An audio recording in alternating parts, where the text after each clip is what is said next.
Yung big one sa Metro Manila.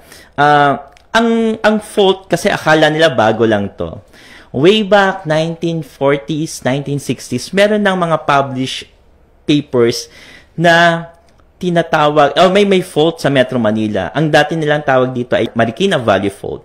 So, yung PHIVOLCS, after the 1990 earthquake, minapa itong West Valley Fault.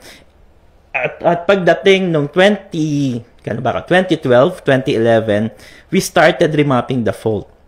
So, yung fault na to, nagsisimula siya doon sa may Angat Reservoir.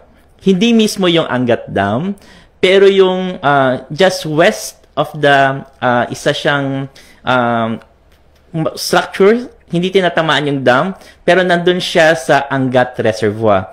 So mula doon, magsa-start yung West Valley Fault, dadaanan niya in different municipalities sa may Bulacan at Rizal, and then sa eastern side ng Metro Manila, ang dulo niyan ay nandyan sa may Calamba, Laguna.